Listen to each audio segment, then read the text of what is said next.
రాజ్యాంగ రచన సమయంలో కూడా మోసమే జరిగింది. కాంగ్రెస్ పార్టీకి పూర్తి మెజారిటీ ఉంది. బ్రిటిష్ కాలంలో నిజంగా ఏంటిది అని అంటే బీసీలకు ఓబీసీలకు రాజకీయ రిజర్వేషన్లు ఉన్నాయి, విద్యా ఉద్యోగ రంగాల్లో రిజర్వేషన్లు ఉన్నాయి. ముస్లింలకు కూడా బ్రిటిష్ కాలంలో 1909 చట్టంలో మిట్టో మార్లే రిఫార్మ్స్ ద్వారా ముస్లింలకు కూడా రాజకీయ రిజర్వేషన్లు వచ్చాయి. 1919లో సిక్కులకు, క్రిస్టియన్లకు, అదేవిధంగా నాన్ బ్రాహ్మణులకు రాజకీయ రిజర్వేషన్లు, అదేవిధంగా విద్యా ఉద్యోగ రంగాల్లో రిజర్వేషన్లు వచ్చాయి. 1932లో ఎస్సీలకు రాజకీయ రిజర్వేషన్లు, విద్యా ఉద్యోగ రంగాల్లో రిజర్వేషన్లు కమ్యూనల్ అవార్డు ద్వారా రావడం జరిగింది. 1935లో మహిళలకు కూడా రిజర్వేషన్లు ఇచ్చారు. అంటే 1935 చట్టము పరిపూర్ణమైంది. ఒక రకంగా చెప్పాలి అని అంటే అది బహుజన రాజ్యాంగం. అది 1935 రాజ్యాంగమే బహుజన రాజ్యాంగం.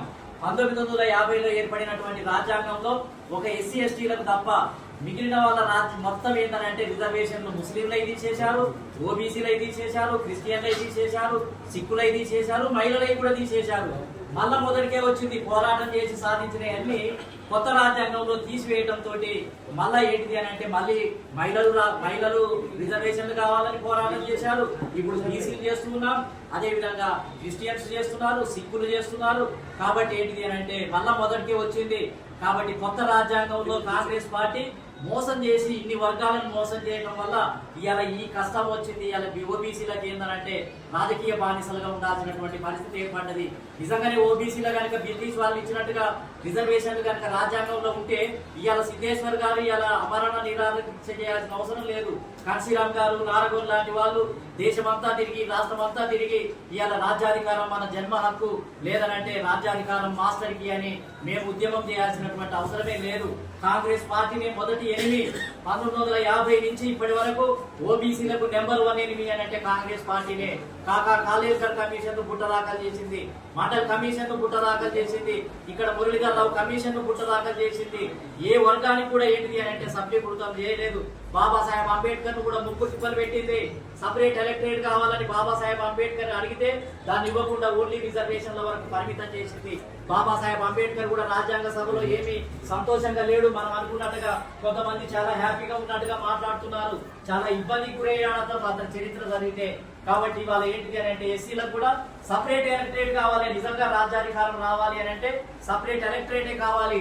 కాబట్టి ఇవాళ మళ్ళీ ఏంటిది అని అంటే మళ్ళీ రాజ్యాంగ సవరణలు జరగాల్సిందే. మన వల్ల అందులో పొందుపరచాల్సిందే. లేకపోతే ఈ కోర్టులు కొట్టేస్తూనే ఉంటాయి, మనం రాజకీయ బానిసలుగా ఉంటూనే ఉంటాం. కాబట్టి ఇవాళ తెలంగాణ రాష్ట్రంలో కాంగ్రెస్ పార్టీ అడుగడుగున మోసం చేసింది. బీసీల కులగణన వస్తే అన్ని సమస్యలకు పరిష్కారం అని చెప్పింది. కులగణన రిపోర్ట్ వచ్చిన తర్వాత ఇక దాన్ని పక్కన పెట్టేసి ఇప్పుడు మళ్ళీ రాజ్యాంగ సవరణ గురించి మాట్లాడుతుంది. ఇక కులగణన సర్వే లేదు, ఇక రిపోర్ట్ అవసరం లేదు. దాన్ని ఇప్పటిదాకానేమో ఇది వస్తే అద్భుతాలే జరుగుతాయని చెప్పింది. వచ్చిన తర్వాత దాన్ని మూలకు పడేసింది. ఇప్పుడు రాజ్యాంగ సవరణ చేయమని ఢిల్లీకి పోతుంది. ఇప్పుడు ఢిల్లీకి వెళ్తే మన బీసీలు ఎస్సీలకు తెలియలేదు కాబట్టి మళ్ళా ఢిల్లీకి వచ్చిపోతున్నారు మనోళ్ళంతా కూడా. అంటే పిల్లకాకి ఏం తెలుసు ఉండేలు దెబ్బ అని మనకేం తెలుస్తుంది? కాంగ్రెస్ పార్టీ చేసే దెబ్బలు మోసాల గురించి మనకేం తెలుస్తాయి? వాళ్ళ చేతుల్లో ఉన్న ఏమో చేయడం లేదు. మంత్రివర్గంలో 8 శాఖలు బీసీలకు రావాలి, ఇవ్వటం లేదు. అది రేవంత్ రెడ్డి గారు, రాహుల్ గాంధీ చేతుల్లోనే ఉంది, ఇవ్వటం లేదు. అదేవిధంగా ఎమ్మెల్యే టికెట్ ఇవ్వటం లేదు, ఎంపీ టికెట్ ఇవ్వటం లేదు.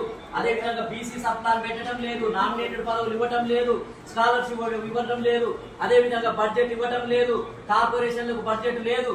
అంటే కాంగ్రెస్ పార్టీలో ఉన్న ఏమో ఇవ్వదు.